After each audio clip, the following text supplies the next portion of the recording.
son slid a document across the kitchen table while I was still chewing my first bite of pot roast. "Dad," he said, his voice flat and rehearsed, "we've done the math. You owe us $34,000 in back rent and household expenses. We need the first payment by Friday. $5,000, or we're going to have to ask you to find other arrangements." His wife sat beside him, hands folded, not looking at me. My daughter-in-law. The woman I'd helped buy this house. I set down my fork, picked up the paper, read it twice. Then I looked over at my wife, Connie, sitting at the far end of the table. She was staring at her plate. She didn't say a word. I stood up, folded the paper into my shirt pocket, and walked out the front door without a single word. 3 hours later, at 2 a.m, I had 22 missed calls. Something had gone very, very wrong for them. Let me back up, because none of this makes sense without the context. My name is Warren Aldrich.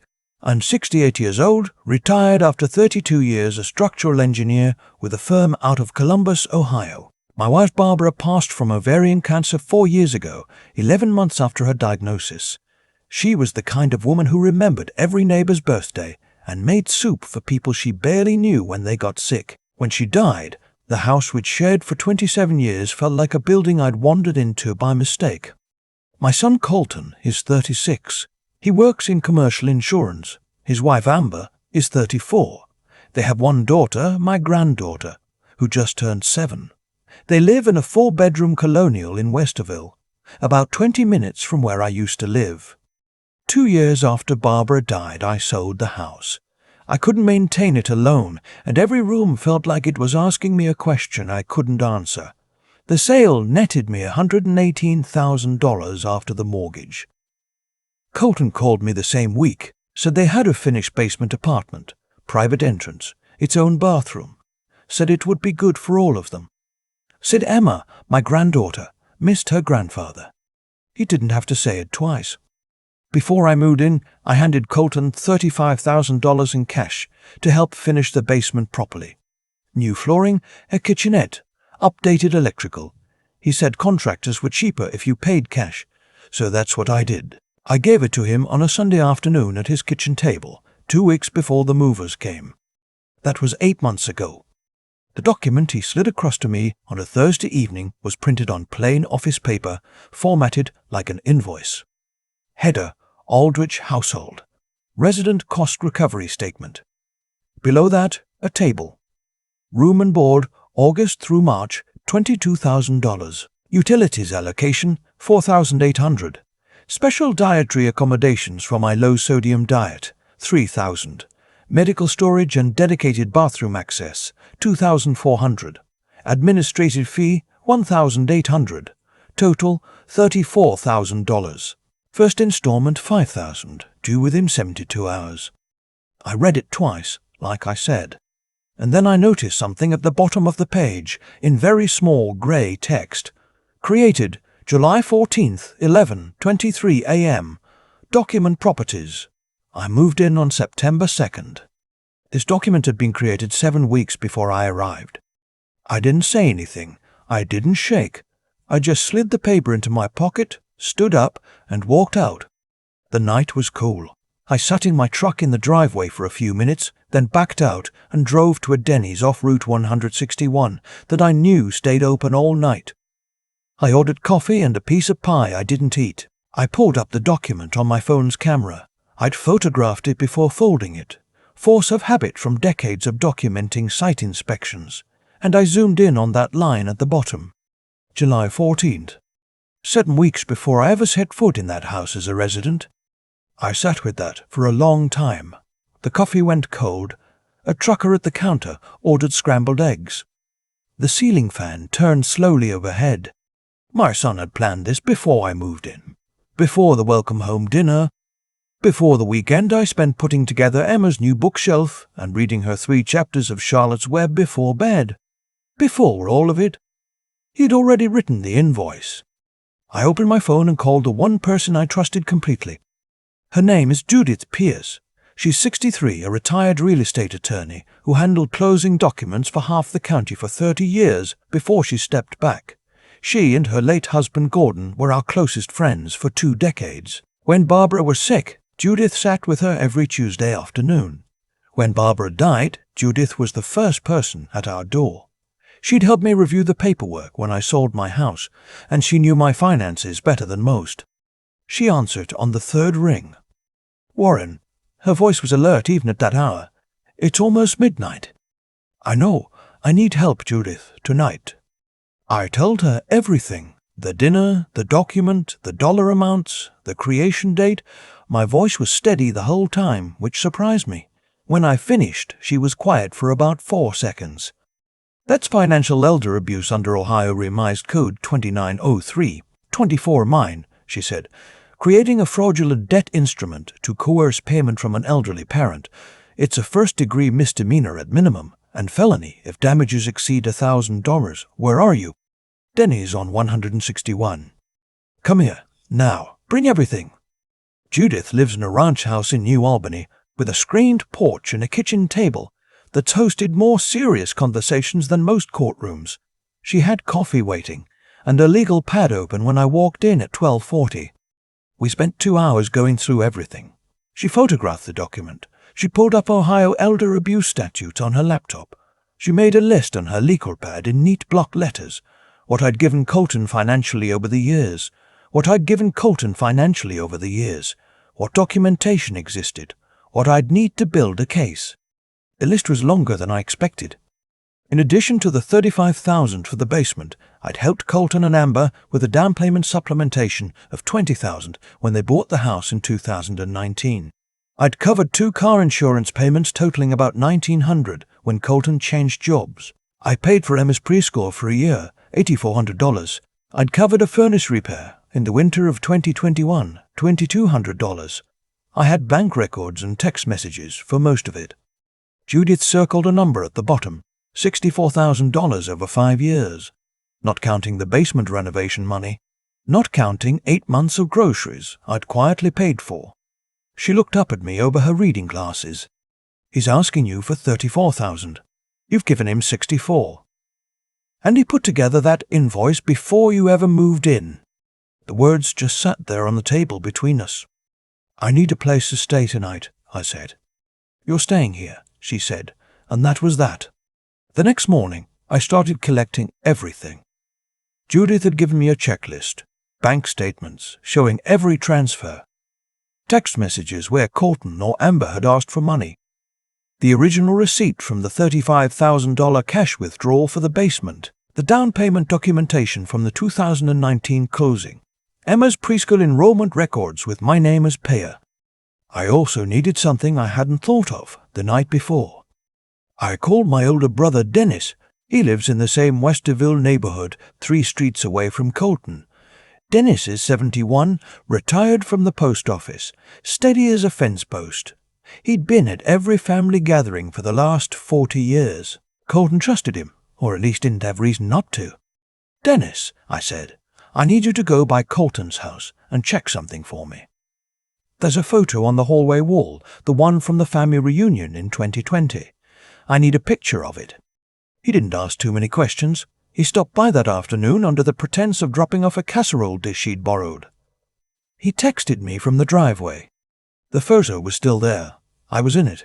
But Dennis sent me a second picture of something he'd noticed on a side table in the entryway, a file folder with the words "Dad, Property" written on the tab, in Amber's handwriting. I asked him to photograph whatever he could see without opening it. He got 2 pages. The first was a printout of Ohio landlord-tenant law regarding month-to-month tenants. The second was a handwritten list of items: medical equipment, noise, disturbance, unreasonable use of common areas, that looked very much like the beginnings of a formal eviction justification. I added both photographs to the evidence folder on my phone and backed it up to cloud storage twice. I spent 4 days in Judith's spare room.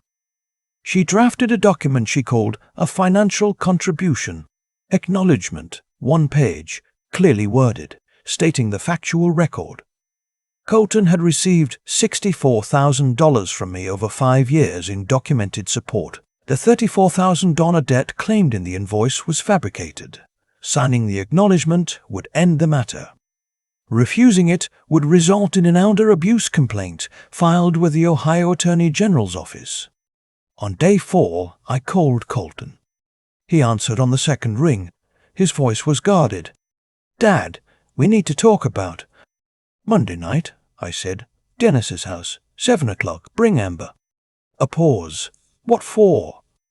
"I have some documents I'd like you to look at." Another pause. "Dad, if this is about Friday's payment." "Monday, 7 o'clock. I hung up. Dennis set out 4 chairs at his kitchen table and put on a pot of decaf. Judith sat beside me. Colton and Amber arrived at 7:02. Amber's jaw was set. Colton looked tired, the way people look when they've been preparing for a fight. They're not sure they can win. I set the binder on the table. It had 6 tabs.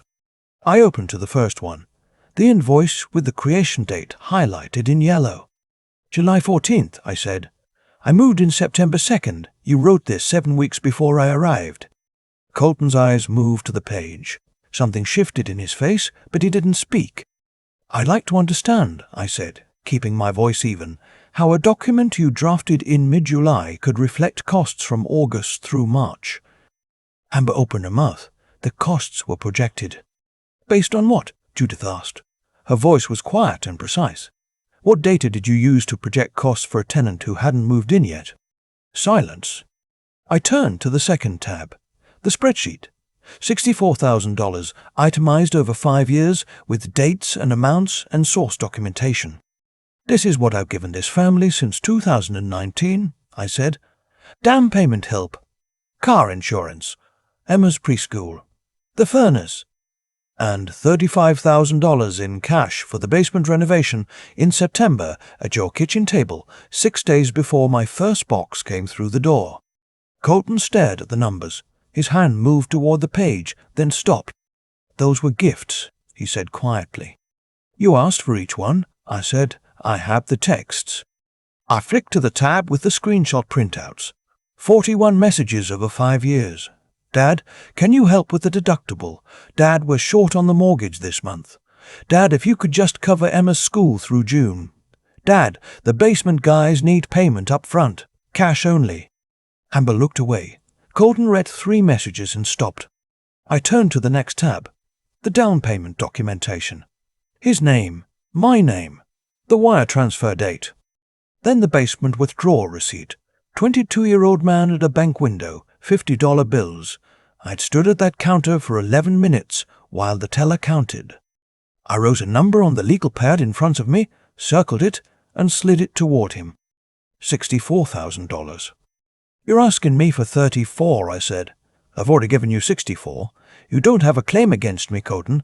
I have a claim against you." The room was quiet. Dennis sat in the corner with his arms crossed, not saying anything, which was exactly what I'd asked him to do. "Just be a witness." Amber leaned toward Colton and whispered something. He shook his head. I placed the financial contribution acknowledgement in the center of the table and set a pen on top of it. "You sign this," I said, "and we're done. It states the facts. You receive $64,000 in documented support. The invoice is withdrawn. We move forward." "And if we don't?" Amber asked. "Ohio Elder Abuse Statute, 2903, 2903, 24As, Judith said. "Warren is 68. The instrument Colton created constitutes a fraudulent debt claim against an elderly person. That's a first-degree misdemeanor with the possibility of felony charges, depending on how the prosecutor looks at the damages. We file Monday morning." Colton picked up the pen. His hand wasn't steady. He signed his name in short, tight strokes, not looking at me. Amber signed below him. Judith witnessed it, dated it, slid the original to me. I stood up. Colton looked up. Dad. "I'll be in touch," I said. I walked out of Dennis's house into the October night. The air smelled like leaves and chimney smoke. I sat in my truck for a moment, the signed document on the passenger seat, and let myself breathe. I thought it was over. I was wrong. My phone rang at 2:15 in the morning. I was asleep in Judith's spare room. I looked at the screen, Colton. I almost didn't answer. I said what needed saying. He'd signed what needed signing. But something in the number of times it rang made me pick up. "Dad," his voice was wrecked. Not the flat, rehearsed tone from the dinner table. "Something else. We're in trouble. Real trouble. I need you to listen." I sat up. "I'm listening." "The mortgage." He exhaled. "We got a notice 2 weeks ago. Notice of acceleration. We're behind, Dad. We're really behind." "How far behind?" A long pause. $93,000, 31 missed payments. The bank gave us 30 days to cure the default under Ohio law. That expires November 9th. If we don't pay the full balance, they foreclose. I rubbed my face. 31 payments, Colton. That's almost 3 years. I know. You bought that house with help from me and refinanced twice. How do you get 3 years behind? His voice cracked. The business. I started a side business in 2021, property management consulting. I borrowed against the house, took out a HELOC for $60,000. The business didn't work. By the time I admitted it, we were buried. And the $35,000 I gave you for the basement. A long silence. Some of it went to the HELOC payment. I'm sorry, Dad. I closed my eyes. The room was dark. Outside, a car passed on the street. Why didn't you tell me? Because Amber said you'd say no, that you'd lecture us, that we'd lose you and the money. So instead they wrote an invoice. They built a trap, and they walked me right into it. You called at 2 a.m, I said. Why? Because we're out of options. Because if we lose the house, Emma loses her room, her school, everything she knows. I know I have no right to ask you anything. I know that. But I'm asking anyway. I didn't answer immediately.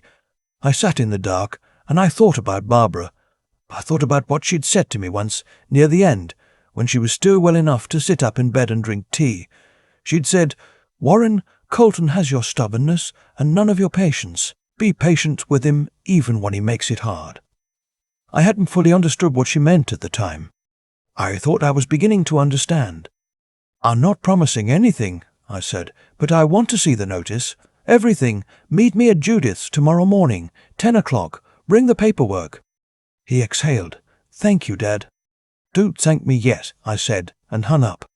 Judith laid the foreclosure notice flat on her kitchen table and read it without a word. Notice of acceleration from First Federal Savings. Total arrears, $93,400. Statutory cure period under Ohio Revised Code 13-1, 30 days. Expiration, November 9th, 9-3 days. Expiration, November 9th. She looked up. It's real. Colton and Amber sat across from me. Amber hadn't said anything since they arrived. Her eyes were red. Colton had a folder of bank statements, the HELOC agreement, and a letter from the business he'd dissolved in the spring. Judith spent 20 minutes reading everything. Then she turned to me. "If you want to help, it has to be structured," she said. "Not a gift. A loan with terms so specific that if they miss one payment, you are under zero obligation to continue. Documented, notarized, and filed with the county." "I understand." I looked at Colton. He was staring at the foreclosure notice. "Before I decide anything," I said, "I need to know one more thing." I looked at him and at Amber. "Is there anything else I don't know? Any other account? Any other debt? Any other secret? Because if I find out later that you held something back, I walk. No second conversation. You understand me?" They looked at each other. Amber spoke first, quietly. "There's a credit card. $17,000. We've been making minimum payments." "Anything else?" Colton shook his head. Amber shook hers. I nodded. "All right." The loan agreement Judith drafted was 4 pages. I would advance $93,000 to First Federal Savings directly, not to Colton, directly to the bank to cure the default. The money would be recorded as a formal loan at 4.5% interest over 10 years. Monthly payment, $960 due the first of each month. One missed payment, not late, not short, missed, voided any further obligation on my part and triggered a civil claim against the property for the outstanding balance. Judith built in a lien on the property to secure the loan, which meant if they ever sold or refinanced without paying me first, the title company would catch it. Colton read every page, so did Amber. They signed. I wired the money to First Federal on November 7th, 2 days before the deadline. Jonathan Hale, the loss mitigation officer I'd spoken with 3 times by phone, confirmed receipt the same afternoon. "Mr. Aldrich," he said, "in 22 years I've had maybe a dozen parents do something like this. You've protected yourself better than most. I hope they do right by you." "So do I said. The first 2 payments came on time. $960 wired from Colton's account, first of the month, both months. I didn't hear from them otherwise. No calls, no visits, just the confirmation emails from my bank. The 3rd payment was due December 1st. December 1st came and went. I checked my account at 8 that evening. Nothing. I checked again at 10. Nothing. I called Colton at 10:15. "I saw the deadline, Dad." His voice was tired and flat. "We're short. Amber's car needed a repair. We'll have it by the 5th. "Colton." My voice was steady. "Read Section 3 of the loan agreement." A pause. "Dad, it's 4 days." "Read it."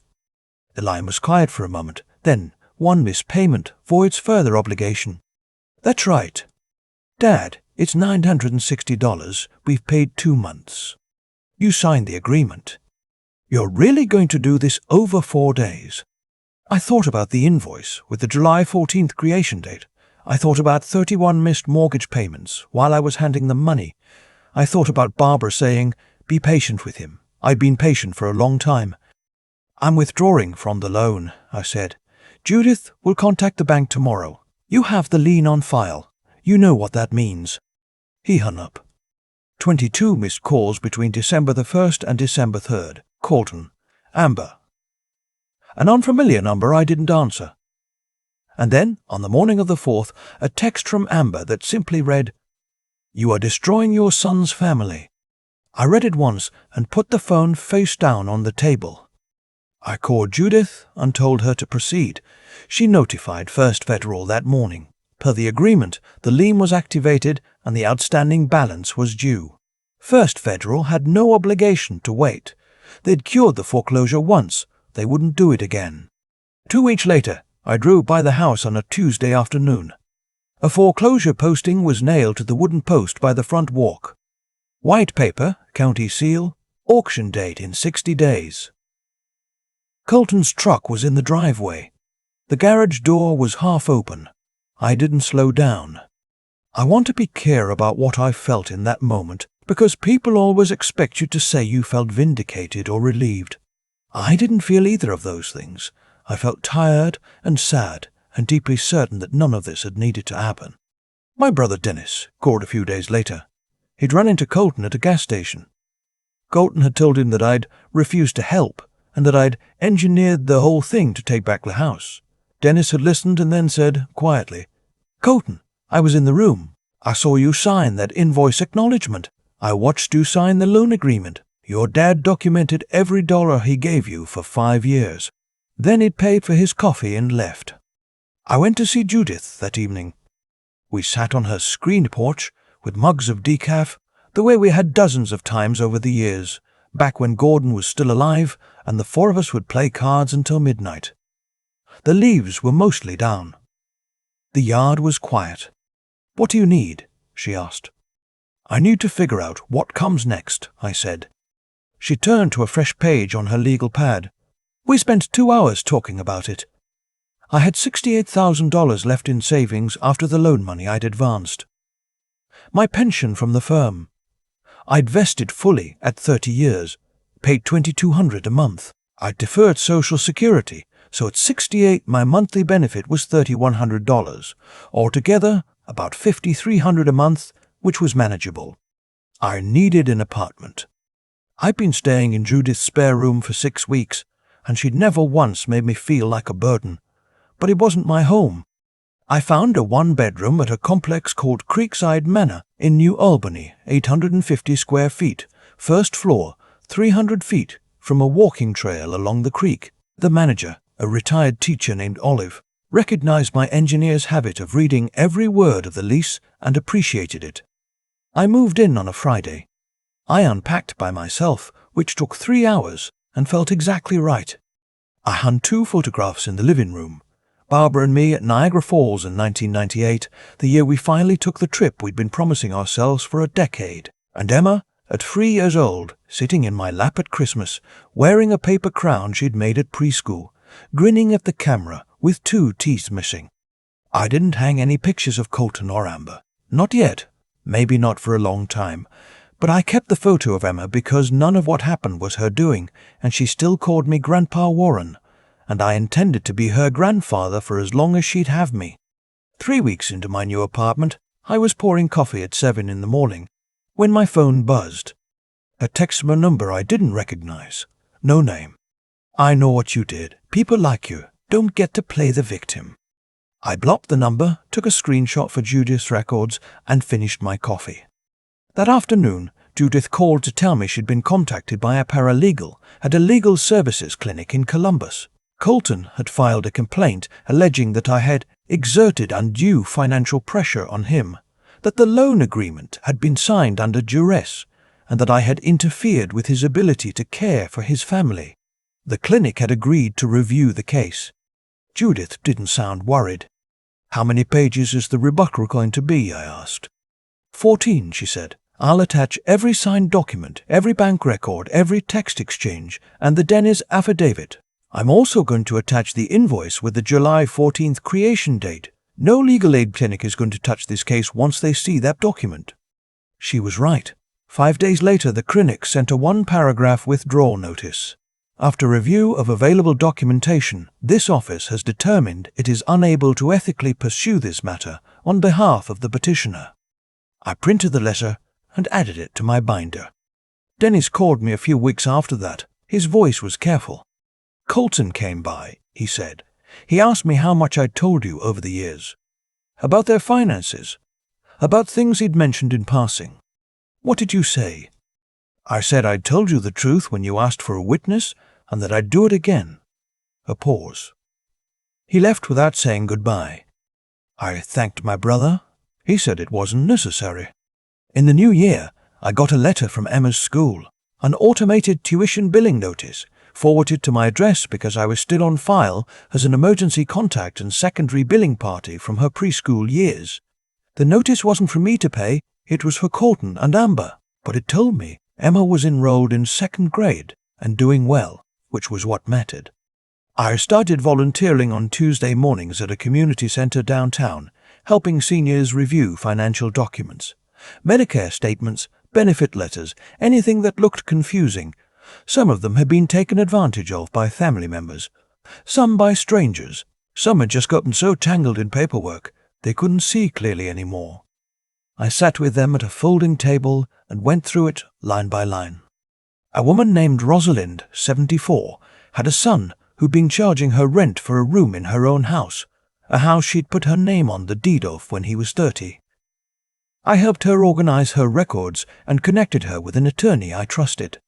A man named Clifford, 81, had signed over power of attorney to a nephew who proceeded to drain his savings account. His daughter had found out by accident. I sat with him for 3 sessions, helped him build a timeline, helped him understand that what had happened to him had a name and legal consequences. I wasn't a counselor. I wasn't an attorney. I was just someone who'd gone through it and kept his paperwork in order and come out the other side, and it turned out that was worth something to people who were still in the middle of it. Barbara would have known this was coming. She always said I'd end up being useful in some way I couldn't predict. Spring came. The creek trail behind Creekside Manor filled up with dog walkers and joggers and retired couples with matching windbreakers. I walked it every morning. My left hand trembled sometimes. The doctor said it was essential tremor, not Parkinson's.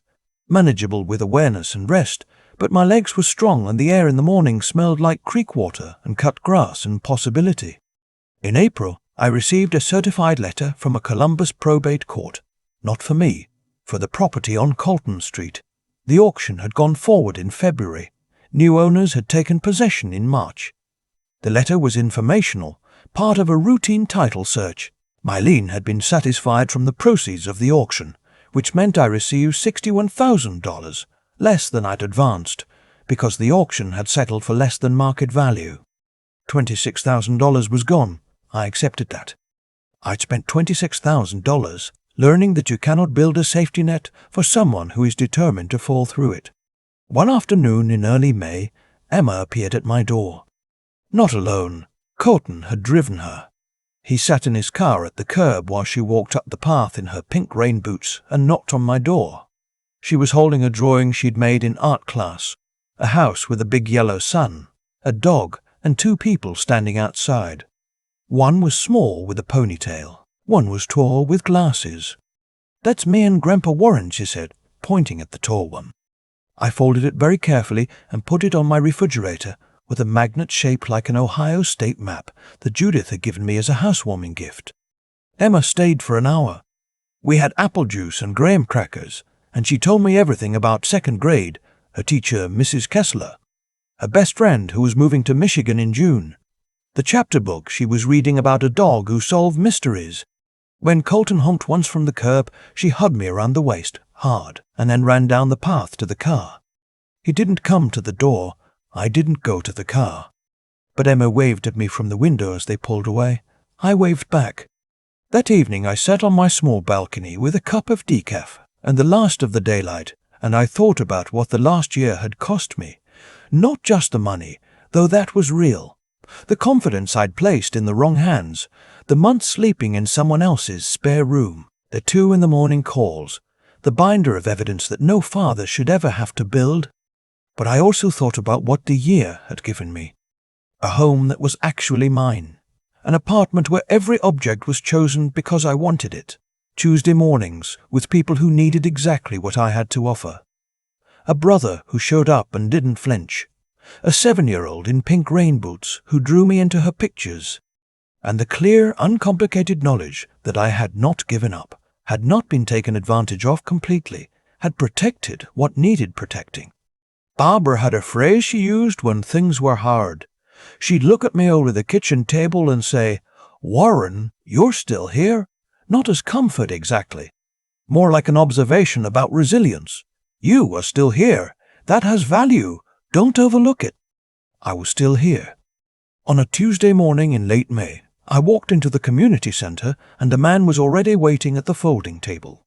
73. His daughter had handed him a handwritten bill for $48,000 and told him it was what he owed for 2 years of living with her family. He'd paid the first installment before his nephew talked him into calling someone. He slid the paper across the table to me. I looked at the bottom of the page. Small grey text. Document created 3 months before he'd moved in. I looked up at him. He was watching me with the careful, exhausted look of someone waiting to be told what he already knows. "Okay," I said, "let's start from the beginning. I've thought a lot about that document creation date. July 14th, 7 weeks before I moved in. My son sat across from me at dinner, poured the gravy, asked how my drive was, and the whole time that invoice was sitting in a folder somewhere in this house with my name on it. That's not a mistake. That's a decision made in cold blood and then covered with pot roast and small talk. What I've come to understand is that consequences are not punishment, they're just the end of a chain that started somewhere earlier and ran in one direction the whole time. Colton borrowed against the house he couldn't afford. He dissolved a business he couldn't save. He spent money I gave him on debts I didn't know existed. And when the chain finally ran out, he looked for someone to hold the end of it. That was me. It had been me for a long time. What I did wrong wasn't loving my son. It wasn't helping him. What I did wrong was helping him in a way that required him to do nothing right, learn nothing hard, and face nothing honestly.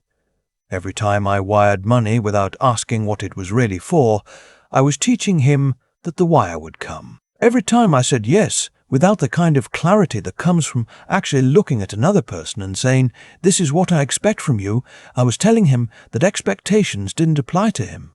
That's not love. That's a transaction dressed up as love. And the invoice was just Colton doing the same thing back to me, treating a relationship like a transaction, because that's what the relationship had become. The night I sat in Judy's kitchen with a legal pad between us and started listing every dollar I'd given him, over 5 years, I wasn't angry.